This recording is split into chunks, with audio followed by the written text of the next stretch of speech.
Y a esta hora quiero darle la bienvenida en el estudio de los desayunos de 24 horas en Guayaquil a Fausto Ortiz, exministro de Finanzas. Muy buenos días, gracias por acompañarnos. Muchas gracias, Liz. Buenos días, saludos cordiales. Bueno, hay incertidumbre en los agentes económicos, una expectativa, yo diría, muy grande ante este paquete de reformas en materia económica que tendrá que ya enviar el Ejecutivo a la Asamblea. Se ha anunciado que sería a mediados de este mes, ya estaríamos cerca de la fecha tope, y más aún cuando también el país tiene que cumplir con acuerdos realizados con organismos multilaterales de crédito, obviamente ellos imponiendo ciertas condiciones. Han hablado de aumentar la recaudación de tributos en 1,5% del PIB. ¿Cuál sería entonces ahí el camino a seguir para, en ese sentido, poder cumplir con lo que tenemos que hacer y que debería ya tomar el Ejecutivo, ¿no? También una vez que envíe este paquete de reformas. Sí, de cara al exterior, los tenedores de bonos, que más son los que marcan el riesgo país, porque es el promedio de los bonos el que marca el riesgo país, ellos están preocupados en una sola materia del tema legal, que es si el Ejecutivo enviará o no un incremento de 3 puntos del IVA en la reforma tributaria. ¿Y por qué 3 puntos del IVA exactamente así, casi que tan matemático? Porque los 3 puntos del IVA serían capaces de generar 1.500 millones de dólares, que es lo que el Fondo Monetario de Ecuador acordaron en el acuerdo del mes de marzo del año presente. Porque cada punto del IVA son 500 millones de dólares.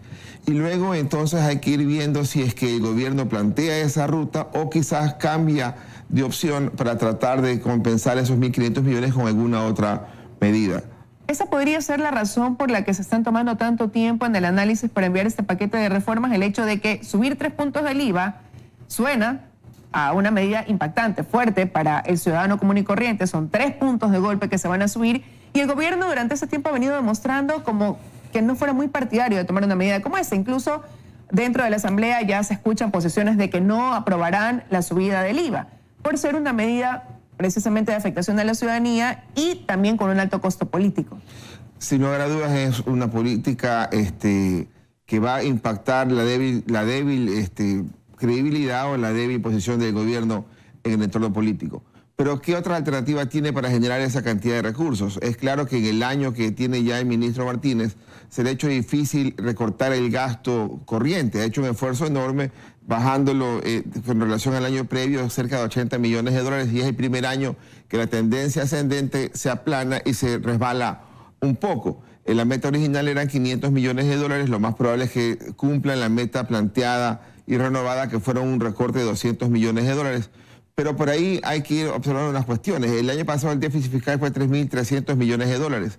Para este año no tendría el gobierno la repetición de la revisión tributaria, que fueron 1.200 millones de dólares, con lo cual, sumándolo, el déficit se aumentaría a 4.500 millones.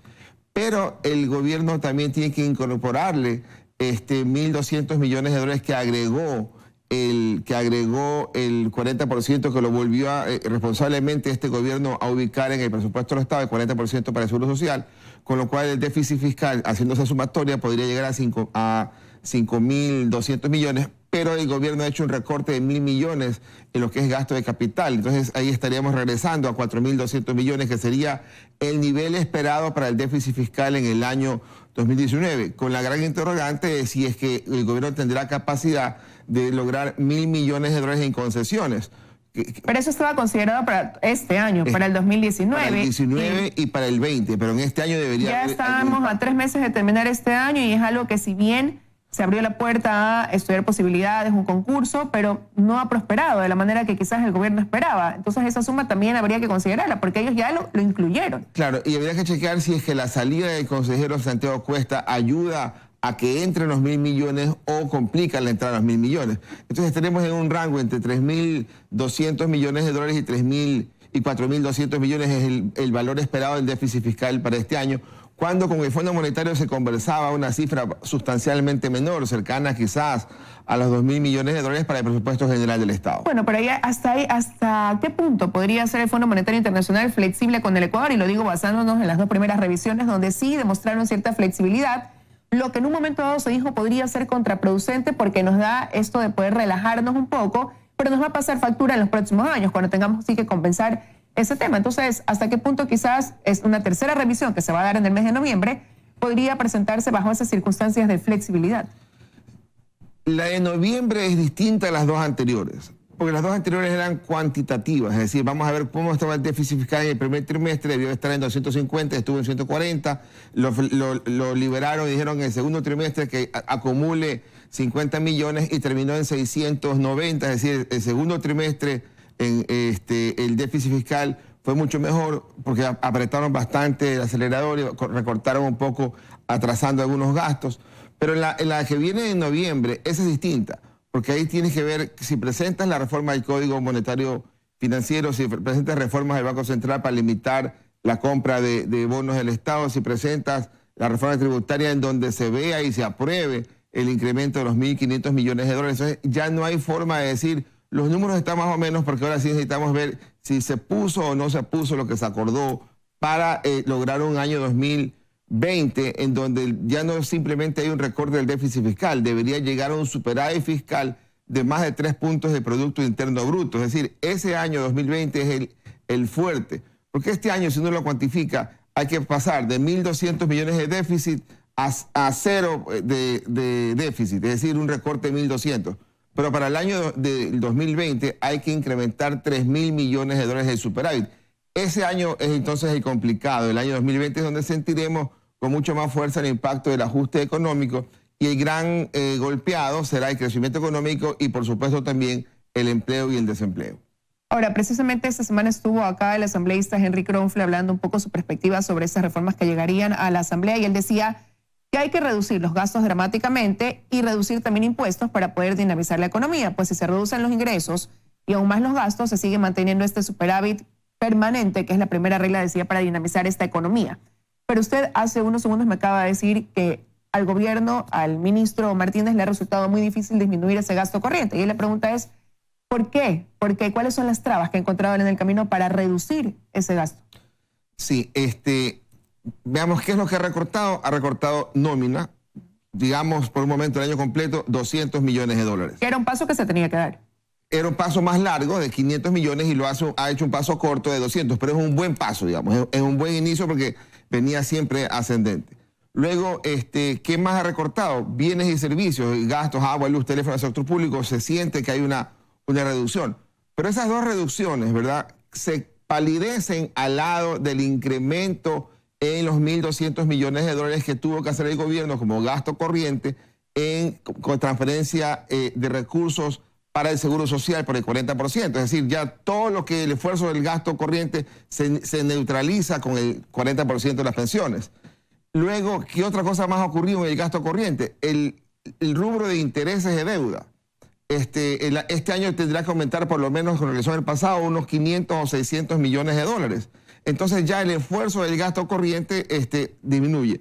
¿Cómo lo trata de compensar el gobierno? La obra pública, que en el 2017 fueron casi 8.000 millones de dólares, en el 18 lo bajaron a 7.000 y para este año podría estar bordeando los 6.000. Es decir, ajustar en el gasto capital, que es donde más te pega en la economía.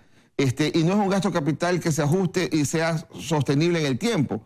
Porque si la carretera que ibas a corregir, porque estaba con huecos, no la corregiste este año para no gastar, no quiere decir que no la vas a corregir nunca, la vas a corregir el año siguiente. Y entonces de alguna forma tienes que ir haciendo más esfuerzos en el futuro por posponer ese gasto de capital. Ahora, pero ¿qué otro camino tenía el gobierno en sí, el ministro de Finanzas, el ministro de Economía, Richard Martínez? Porque si bien es cierto, ellos arrastraron esta deuda del anterior gobierno con los jubilados, cubriendo esto que tenían que pagar, y que usted acaba de mencionar que era algo que ellos no contaban, tenían que sí o sí cubrir, afrontar eso de ahí. ¿Qué otra medida podrían haber tenido o qué otro camino podrían seguir para paliar esa situación, considerando ese golpe que iba a ocasionar en este presupuesto que ya tenía pues quizás planificado en ese sentido el gobierno? Claro, son dos cosas distintas. La deuda es por la jubilación de profesores y maestros y el 40% de jubilación de toda la economía, digámoslo así. Entonces, porque la deuda, las cifras son similares, pero la deuda de los maestros es un solo golpe de 1.000 millones en un año, el otro es 1.200 millones todos los años. Y el gobierno lo está enfrentando de alguna forma, una parte en efectivo, una parte en bonos, ya llegaron a los acuerdos, ya no hay que gastar más tiempo en aquello. Pero el asunto es, ¿cómo corriges y mejoras recursos para no tener que incurrir en esos gastos? Por ejemplo, en el caso de los 1.200 millones. Alguien podría decir, subamos el aporte personal, subamos el aporte patronal, para con esa subida de los aportes podemos compensar esos 1.200 millones de dólares que se le paga por el 40% y eliminar la obligación del gobierno de ese 40%. Pero también queda la duda, ¿qué será mejor? ¿Hacer esa subida y que impacte a los que ya hoy día pagan impuestos, ya hoy día dan trabajo, que son los empresarios y los trabajadores, o pasar la medida a toda la economía con este tema de los 3 puntos del IVA? Por supuesto, uno diría, hagan el esfuerzo en recuperar la plata de la corrupción. Eso es cierto, eso está, por supuesto, de base como política, pero eso no es tan sencillo de implementarlo y no le corresponde al ministro de Finanzas hacerlo. Bueno, usted ha sido frontal al mencionar la elevación de 3 puntos del IVA, algo que, como digo, suena impactante. He escuchado a voceros del gobierno decir que están analizando todavía la reducción de algunos impuestos porque tenemos más de 500 impuestos y que en eso están centrando ahora su análisis para tomar la mejor decisión. ¿Podría haber la posibilidad que en lugar de aumentar ese IVA, se reduzcan otros impuestos, otro tipo de tributos que más bien, según desde el sector exportador, productivo, lo que hacen es ocasionar trabas para que esos sectores puedan despegar, prosperar, generar plazas de trabajo y compensar así de alguna manera, o simplemente no hay otro camino más que este? A ver, los impuestos son cerca de 15.000 millones de dólares al año, todo el rubro de impuestos, ¿no? Si uno chequea cuánto es el IVA, cuánto es impuesto a la renta, aranceles y salida de divisas, uno ahí totaliza más del 90% de los impuestos. Recortar el resto de impuestos innecesarios no le va a costar al gobierno quizás ni siquiera 500 millones de dólares, una serie de impuestos pequeños que no recaudan mayor cosa. Hay impuestos que recaudan apenas 500.000 dólares, por lo tanto, más es la carga y el seguimiento de esos impuestos que lo que mismo recauda.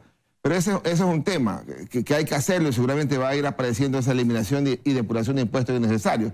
El asunto acá es cómo recaudas 1.500 millones, que es el ofrecimiento que ha hecho el gobierno del Fondo Monetario Internacional.